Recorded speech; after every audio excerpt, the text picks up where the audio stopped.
Hong Kong, 2021. The implementation of the national security law a year ago has changed everything in this city. The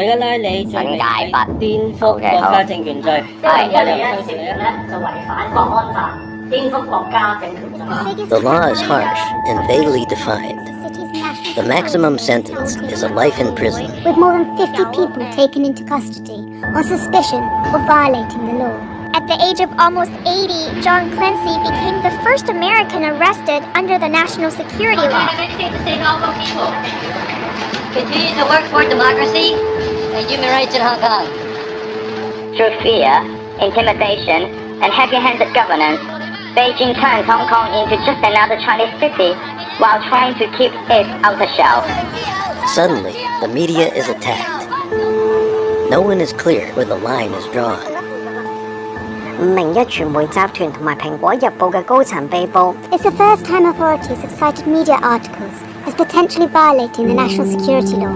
It's a political crackdown and it's also playing some sort of a psychological warfare.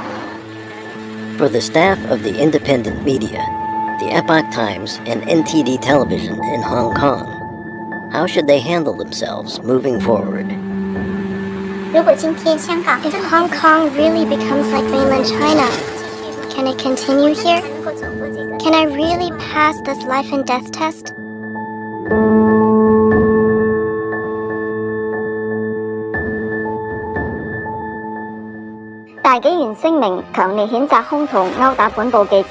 For the Epoch Times reporter Sarah Liang, May 11th of 2021 was an unforgettable day. In the morning, on the sidewalk outside her apartment, Sarah was attacked by an unidentified man with an aluminum bat. I saw a car across the street. A big man came out of the car with a bat. I thought he was playing. Then a woman was shouting, "Help, I'm being beaten." The assailant beat Sarah's leg repeatedly with the bat, and then fled the scene in a black Mercedes. I think this is a signal to all the media members in Hong Kong, those who are still on the front line, that they want to silence us. They also want to intimidate Falun Gong practitioners and make us disappear in Hong Kong. So I think we cannot be silent. The Epoch Times and NTD Television were founded by Falun Gong practitioners in the early 2000s to break through the Chinese Communist Party's news censorship and report the truth. Under the non-stop surveillance of the CCP, the media's safety has been threatened, their facilities vandalized, and their advertisers harassed and intimidated. Sarah joined the Epoch Times and NTD when they were first established. As a volunteer for 20 years, she has experienced all kinds of difficulties, including verbal and physical attacks.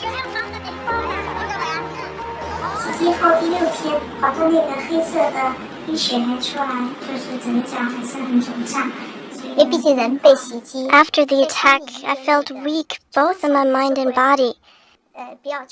It's hard to imagine that I would be attacked.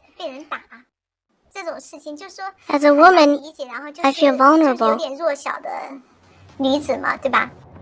A month before she was attacked, Sarah realized she was being followed and secretly filmed.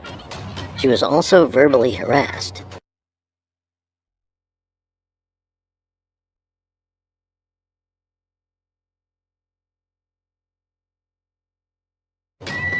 On April 26th, Sarah released a video showing a man running away after she confronted him.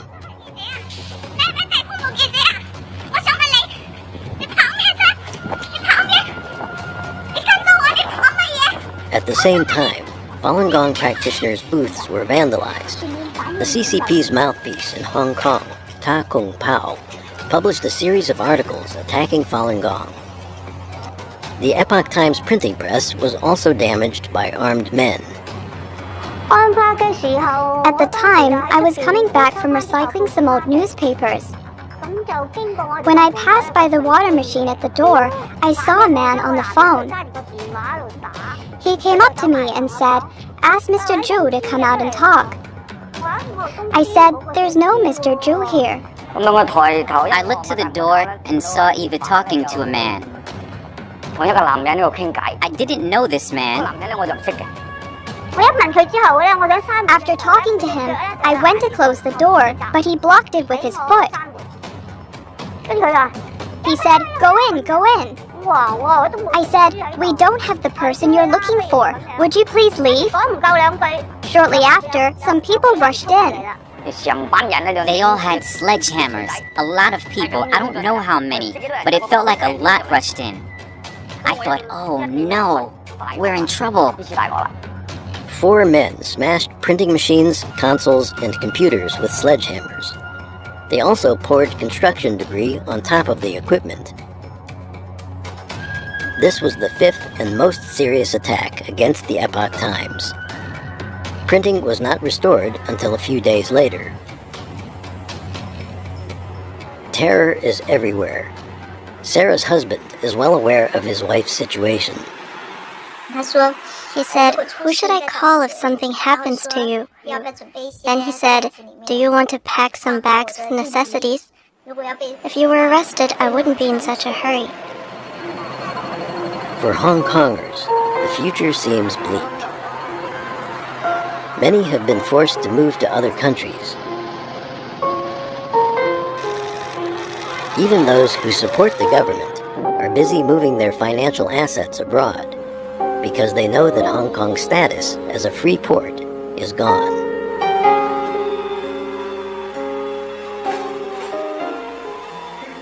In the past, it was the Hong Kong people who supported democracy and the people of the mainland.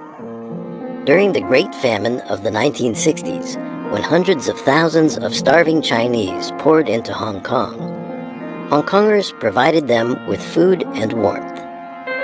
When natural disasters occurred in China, donations from Hong Kong were almost always the highest.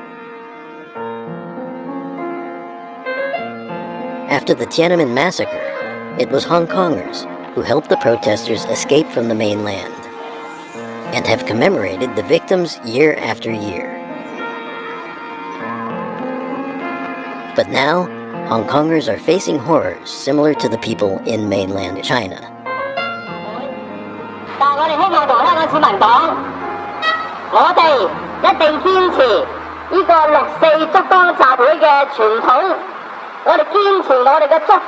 On June 4th, 2020, the annual vigil that has been a tradition for 30 years was not approved by the police for the first time.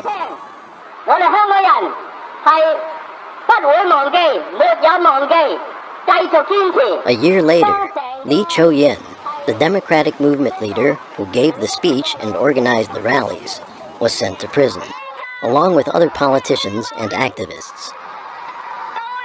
In 2021, the government once again refused to approve the vigil and vowed to punish the organizers and participants severely.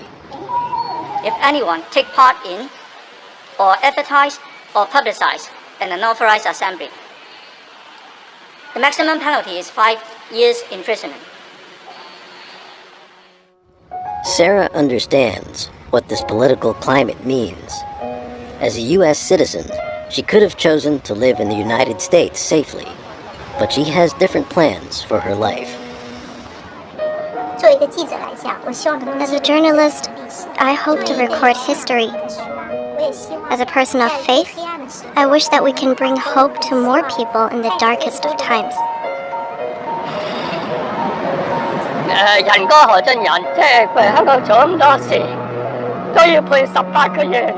If I go to the United States, when they have something going on, I can't stand with them.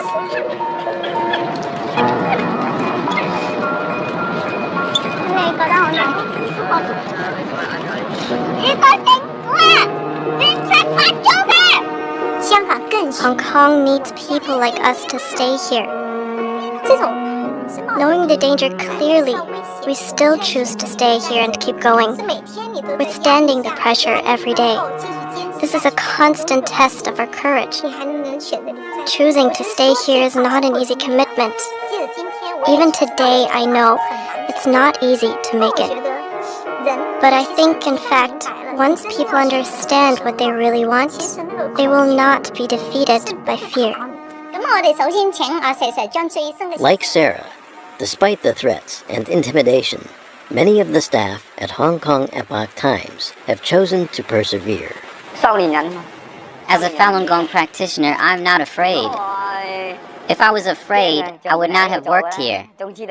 Before coming here, the press had been vandalized many times. I wouldn't have dared to work here if I were afraid. I think, under the current situation in Hong Kong, more courageous people need to come forward and speak out. Our Hong Kong was a free place, but what we used to have seems to be completely gone. I am in my 60s. I will do as much as I can for the next generation. In March 2021, police harassed Epoch Times reporter Rachel Wong's family in China and warned her of violating the national security law. Are you concerned about your safety? Yes. In fact, I do have concerns. However, as I said in previous programs, both fear and courage exist. I need to transcend fear with courage. I don't want to say I'm very brave. I mean, I think that my motivation is higher than my fears. Although the leaders of the Democratic Freedom Movement were arrested one after another, Hong Kongers haven't given up hope. 47 people who participated in the Democratic primary election were arraigned at the West Kowloon Magistrates Court today. More than 1,000 people came to support them.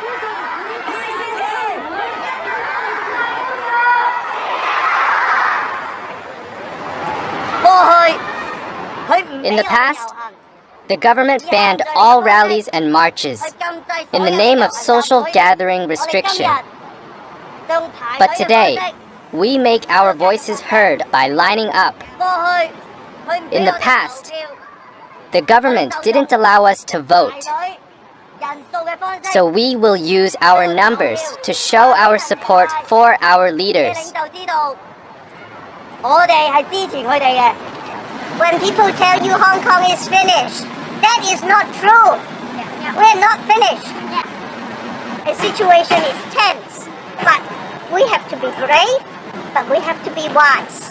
And you tell the world, Hong Kong is not finished. No way.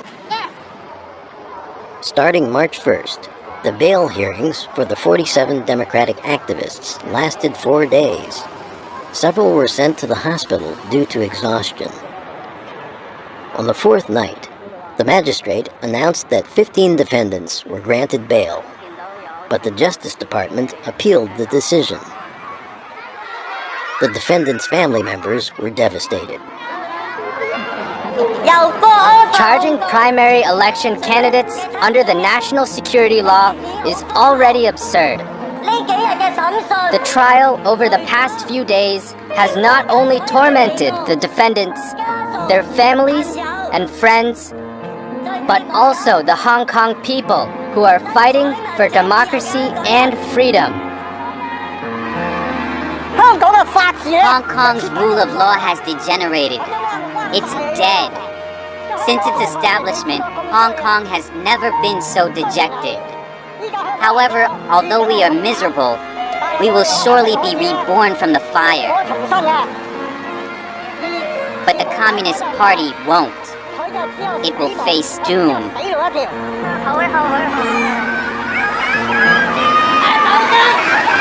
By the first anniversary of the national security law, Hong Kong authorities have arrested 117 people.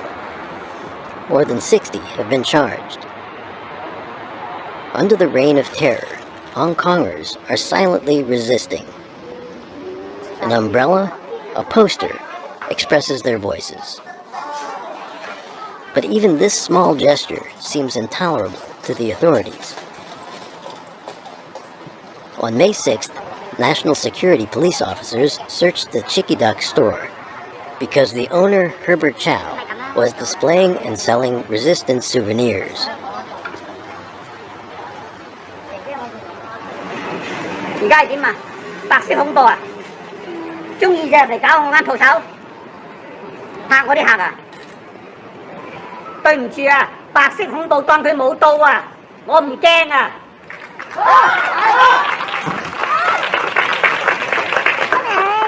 I'm visiting Herbert Chow's new store.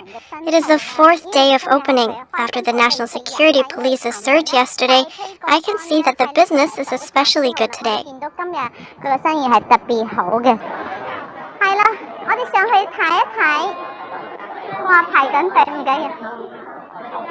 係啊，呢一個咧就係呢一個咧一定要打卡㗎，呢個都係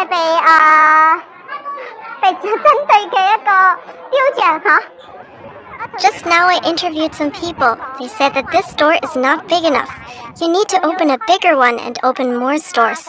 They also said that the more you're told to be silent, the more you should speak out. Yes, Hong Kongers are always like that. From my D Park store to this one, they are so supportive. I don't know how to express my appreciation. I can see that at this depressing time, so many business owners are still willing to come forward and openly support the suppressed students and activists. As students or Hong Kongers, we are obligated to support them. I myself believe that it is meaningful to stay here. After all, this land, Hong Kong, is our home, our hometown. It is too sad to leave here. I believe that as long as we persist and encourage those around us, we will one day overcome this fear and get over this low point. In Hong Kong, there are many businessmen like Herbert Chow. 林鄭都，香港好苦惱。林鄭話，封關不會做。林鄭都，安心去上路。香港幾多得你，冇晒前途。Hello， 大家好。 Hello everyone. Today we have invited singer Sunny Lam. If we're familiar with the movements in Hong Kong, we know that many of his songs are quite popular. 其實係點擊率係相當之高嘅，即係 so far 都算。 So far, I'm satisfied. 即係但係林鄭 But I think the success of this song is the result of the participation of many pro-democracy stores. 係啊，嗰個好。 Yeah, it is so touching. Every scene makes people feel that Hong Kongers haven't given up, even under the current circumstances. 喺呢個環境中。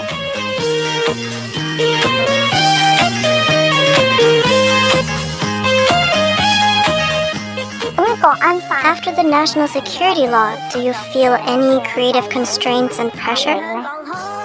絕對有啊， Absolutely. 係真係 The national security law has given me a lot of pressure. 即驚之餘，但係我亦都 While I am afraid, I don't think I should be. 咁驚咯。 I have to go 因 on. 為你其實就係要繼續落去。 I cannot fall into the trap of fear. 反而係中咗去計。嗯，即係我覺得 I'll go on as long as I 而 can. 家有得做咪繼續做咯。 I'll sing whenever I 做 can, 咪繼續做。 until the day I can't go on. 冇得做先算咯。其實平日都即係都唔少人為演唱嘅，絕不退縮喎。係絕不退縮，即係呢一句咧，其特別應景喎，一定要譴責暴力。覺得香港民眾 Hong Kongers are very special. They have been through many hardships and trials. They have walked a similar path as Falun Gong practitioners, whose tribulations began 20 years earlier. As a Falun Gong practitioner, Sarah has experienced the CCP's persecution for 20 years. The policy of destroying practitioners' reputations, incomes, and bodies has led to their vilification, isolation, loss of financial resources, loss of freedom, and even death. But those who have righteous beliefs will not give up. No matter how difficult, they will persevere. Today, the Hong Kongers really feel that. What the CCP has done to Falun Gong practitioners will be applied to them as well. The response of practitioners has enlightened them that, with truthfulness, compassion, and forbearance, they can tackle the dark force.喺忍耐喺呢個患難嘅日子裏面， In the days of suffering, I learned to improve myself through forbearance and achieving spiritual advancement. When I was a child, I saw posters of Falun Gong, truthfulness, compassion, and forbearance. I have begun to understand forbearance better since 2019. What do I think about Falun Gong practitioners? They must be suffering. They must have gone through a dark time. But I see that every one of them is holding on to the light and continuing to light up the darkness. This is what I really appreciate. Many people truly believe that Falun Gong is good. Even if they don't cultivate, they remember the 3 words, truthfulness, compassion, and forbearance. How to deal with persecution with compassion, insist on telling the truth, and how to face suffering with forbearance. Security was tight overnight Friday in Hong Kong as police locked down a park that hosts an annual vigil for the 1989 Tiananmen Square crackdown on pro-democracy protesters. Police in the thousands patrolled the streets. Small scuffles flared in one part of the city, and at least 6 people were arrested in total. Despite fears, some assembled holding lights near the cordoned-off park. I'm both a little nervous and scared. But you still come out. Yes. Whenever someone is showing some determination, others will come out. If we all accept the state of affairs, eventually a day will come when things that take place in the mainland will happen in Hong Kong. Nowadays, I just wish my songs can bring Hong Kongers a little more strength. In the end, it may become very dark, and we may need to look for a new way out. But I think Hong Kongers will find a new way.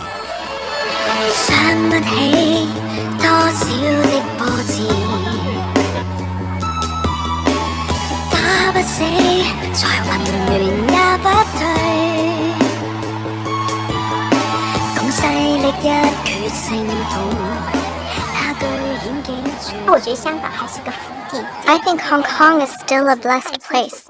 The blessing lies in the fact that its people see the Communist Party's evilness clearly, and they refuse to be with it. This is what makes Hong Kong truly precious.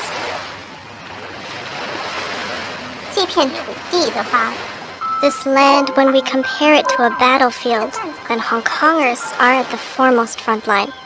The people who are fighting here need to go through many hardships in order to fight like an elite force and hold the line.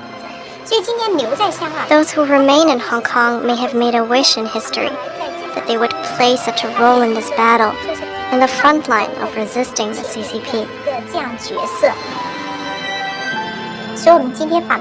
Therefore, we Falun Gong practitioners will also stay in Hong Kong and stand with you. We are connected in our destiny, so we often say that we connect. Different people with different beliefs can connect together, because we all want this land to have freedom, and our hearts to have compassion. The light of truthfulness, compassion, and forbearance will fill Hong Kong with hope.